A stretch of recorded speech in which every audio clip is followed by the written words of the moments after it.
Bertemu kembali, Saudara. Ketua Umum Gerakan Rakyat Indonesia Bersatu, Hercules Rosario, menemui Wali Kota Solo Gibran Rakabuming Raka dan siap mendukung Gibran jika maju di Pilgub DKI Jakarta. Ketua Umum Gerakan Rakyat Indonesia Bersatu, Hercules Rosario Marshall, menemui Wali Kota Solo Gibran Rakabuming Raka pada Kamis pagi. Dalam pertemuan yang berlangsung tertutup itu, Hercules mengaku silaturahmi biasa.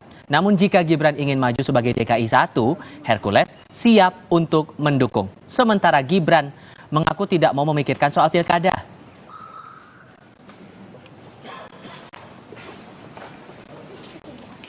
Ya saya tadi ngobrol sama beliau, dia sih enggak.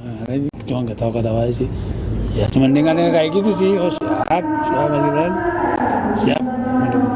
Siap mendukung seperti waktu mendukung Pak Jokowi di DKI ya? Oh pasti. Nah saya kan tidak bisa dibeli orang gitu loh. Dukungnya pasti yakin ini.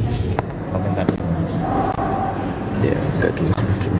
Aku santai. Ya. Kan 2024 sudah semakin dekat. Masih jauh. Masih 2 tahun.